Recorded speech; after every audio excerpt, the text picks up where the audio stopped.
Hot Toys 在2018年推出了钢铁侠创战光速系列，该系列的产品是以创战剂作为灵感来源，在钢铁侠身上施加特殊的条纹涂装，用紫光灯去照射的话呢，会有荧光效果，十分的酷炫。那之前是推出过创战光速蓝马克4、创战光速黄马克6以及创战光速橙战神机器马克1，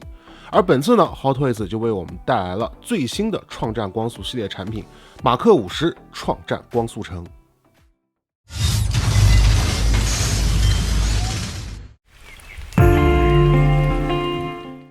那作为创战光速系列的第4款产品，这款马克50创战光速橙也是继承了该系列的优良传统，依然是以会场限定的方式进行发售的。在这次上海 ChinaJoy 现场呢，是会首发1000个现货，而且在这1000个现货中还会随机抽取300个特别版。特别版相较于普通版来说会多一些配件，这个我们后面会和大家慢慢介绍的。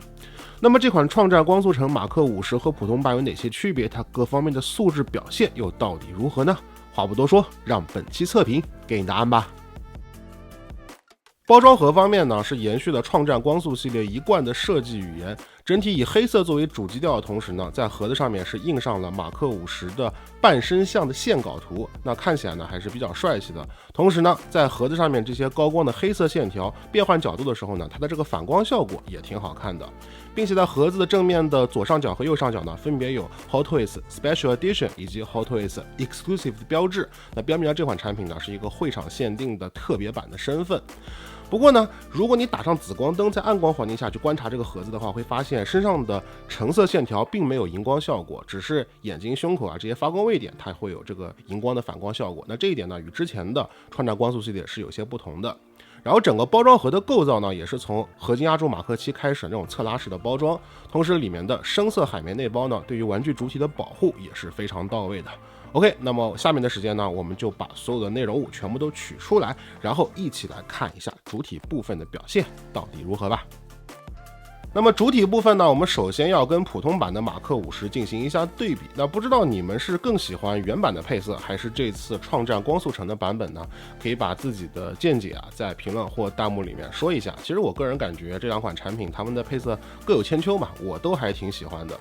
另外呢，我们也要和之前已经发售过的3款创战光速系列的钢铁侠进行一个比较。那么从我到右，编号分别是1、2、3、4，你觉得哪款的配色最好看？就在评论或弹幕里面把对应的编号打出来吧。你不难发现的是啊，虽然都是创战光速橙，但是这次马克50与之前的战争机器马克1它相比呢，其实在配色上会有很多的不同。光速橙战争机器的配色相对简单，除了高光和哑光的黑色漆面之外呢，就是表面喷涂的橙色线条了。而到了这次创战光速版的马克50身上呢，其实它的配色虽然也是以黑色作为主基调，然后表面喷涂上了一些橙色的线条，但如果你仔细看的话呢，会发现这次的外甲处呢，它不仅是增加了这种灰颜色的分色，而且呢，在部分装甲上啊，这款马克50还采用到了磨砂半透明的材质。那么这样子呢，就给整体的视觉效果有了一个很大的提升，在远看包括近看的时候呢，都会感觉这款马克50身上的装甲是更加具有层次感的。而且如果你仔细看的话呢，其实这款马克50装甲的局部呢，还有这种类似于像是高达上面那种警告标志水贴一样的细节白色图案的印刷啊。那这些小图案的加入呢，我觉得对于这款马克50整体的配色复杂程度呢，也是有了一定的提升的。视觉观感上呢，绝对是要比之前的战争机器马克1要好很多的。另外再多说一句啊，其实这款产品外甲上的灰色涂装，除了可以增加分色的细致程度，提升视觉观感之外，其实某种层面上也对应了复联3中托尼所穿的那件外套的配色。所以单论配色方案的话，创战光速马克50的表现，个人还是很买账的。那你可以发现这款马克50的胸甲它其实是采用了不对称的涂装手法，那这也是创战光速系列钢铁侠上首次引入不对称的设计，其中一边的胸甲会裸露出比较多的透明零件，你是可以透过这个地方呢直接看到内部的机械细节的。但很可惜的是啊，这个胸部的内构呢并没有给任何的细节分色涂装，如果给了涂装的话，其实我觉得整体的观赏性呢应该会更上一层楼。Hot Toys 没这么做也确实挺可惜的。另外这款创战光速马克50的肩甲是采用半透明零件打造的嘛，所以说它就不能像原版马克50一样采用合金部件了。所以说这款产品呢，它的整体合金含量对比原版来说是有所下降的。那么在拿上手手感，包括整体的分量方面呢，自然也是要比原版要轻一些的。创战光速马克50背部的扰流板也可以开启，但是打开后呢，内部并没有任何细节分色涂装。同时在主体构造方面呢，与之前的普通版马克50是完全一样的。那么可动性呢，自然也没有任何区别。这款创战光速版的马克50一样可以摆出标准的砸地 pose。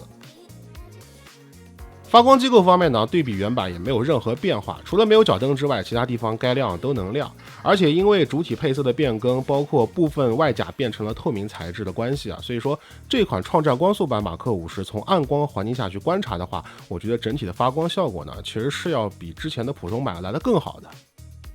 那正好这个时候呢，我们就可以打上紫光灯来看一下本体的荧光效果到底是什么样的。其实不难发现，可能是因为马克50本身的发光位点就比较多，而且外甲分色复杂的缘故，所以说打上紫光灯之后，它的这个线条的荧光效果是不如另外3款创战光速钢铁侠来的那么醒目的。但也正是因为外甲分色复杂，而且局部采用到透明材质的关系所以说打上紫光灯细细去看的话呢，其实会感觉到它的层次感应该是4款创战光速钢铁侠中表现最好的一个。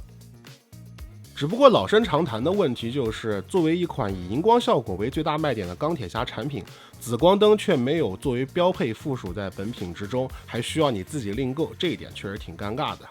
但是好在呢，这款创战光速马克50它的内容附属物其实是整个创战光速系列钢铁侠4款之中最为丰富的一个了。而且因为我手上这款呢是会场中的特别版，所以说相比普通版的创战光速马克50来说呢，它还会再多一个左手的手炮以及一个纳米剑。那下面呢，我们来看一下本品都有哪些配件首先造型手方面呢，除了普通的握拳和发炮手型之外呢，5指全可动的手型自然也是少不了的啦。而且因为有手持武器的关系嘛，所以说这次呢也是附属了一对专属的武器握持手型。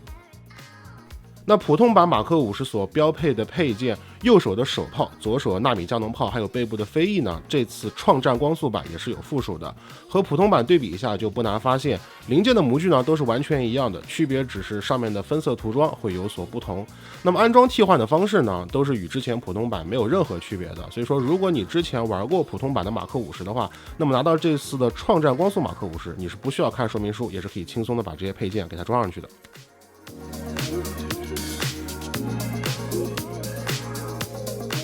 因为我手上这款是特别版，所以才会多附属一个左手的手炮，跟右手的手炮对比一下呢，就不难发现二者是镜像对称的零件。替换上去之后呢，就可以再现出马克50双炮发射的这样一个场景了。其实左手的这个手炮呢，无论是在之前的普通版马克50还是之后发售的马克50配件包里都是没有附带的。我个人猜测呢，这个应该是之前公布的战损85里面的那个配件，只不过呢是放到了这次创战光速马克50身上，让我们抢先体验了一下而已。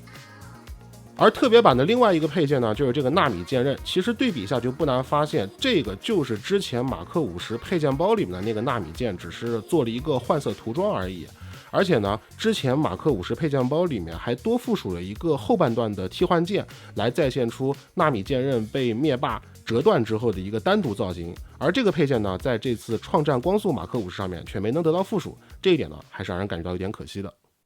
那同样是沿用自之前马克50配件包里的，还有这个不管是特别版还是普通版都会标配的纳米战刃。那对比下就不难发现，也就是之前的零件换色重涂一下而已。不过呢，之前的纳米战刃呢，它上面是采用了10色的渐变涂装，那到这次创战光速版上面呢，就给我们换上了透明橙色的零件，所以质感的表现呢，我觉得其实是要比之前那个要好一些的。不管是普通版还是特别版，都会标配这一面大盾牌。其实这个配件就是之前战损85里的特别版配件，只是换了个颜色而已。那这次呢，也是放到了创战马克50身上，让我们抢先体验了一番。对比一下主体就可以发现，盾牌的尺寸非常大，在表面呢也是做了多种不同的分色涂装。同时呢，这个盾牌其实尺寸虽然大，但拿上手很轻，因为它的材质呢并不是透明的塑料，而是吸塑这个好处呢就是装上主体的时候呢，因为重量不重，所以说不太容易出现不举的情况。但是坏处就是吸塑材质拿上手，可能部分玩家会觉得有点 low。那这个部分呢，大家见仁见智。最后在地台方面呢，对比起之前创战光速城战人机器的，可以发现表面的图案呢也是延续了系列一贯的设计语言，同时在暗光环境下打上紫光灯的话，上面的图案也是会有荧光效果的，并且呢与之前的3款创战光速系列钢铁侠地台不同，这次呢摒弃了拖裆式的支架，用回了可动蛇形软管和夹子，所以我一直说嘛，合金压铸的钢铁侠你给拖裆式的支架，这就是在耍流氓，这话一点都没错。顺带一提，这次 HT 还同步推出了小比例的格纳库版创战马克50以及 Cos Rider 系列创战光速城的反浩克和马克43，用紫光灯照射的话呢，身上的线条也都会有荧光的反应，而且因为是同色系产品的缘故，所以这俩小玩意呢和本次的创战光速马克50摆在一起的时候呢，还是挺搭调的。如果你喜欢这个配色，又恰巧预算比较充足的话，那买回来一同收藏摆放也是个不错的选择。OK， 看到这里呢，我们就可以简单做个总结了。作为一款换色重涂的限定产品，这款 Hot Toys 合金压铸的创战马克50呢，无论是配色还是配件，相比之前同系列的3款创战钢铁侠来说，都要显得更有诚意。不过本身限定的身份呢，就提高了入手的门槛，而额外增配的特别版相应的入手难度也会更高。同时这次特别版抽选的发售方式也遭到了部分玩家的诟病，所以归根结底，本品值不值得买，还是要看你是否喜欢这个配色，或者你是不是 HT 铁人的死忠粉吃霸党。如果以上2者你都不是的话，那这款产品我觉得看看我的视频就好。毕竟大家赚钱都不容易，买玩具的时候呢，还是提倡各位根据自身实际的需求和预算去理性消费，对吧？OK， 那么本期节目呢到这里接近尾声了，喜欢我视频记得点赞支持一下，同时也别忘了关注和订阅我们的视频的。那么就这样，我们下期再见喽，拜拜。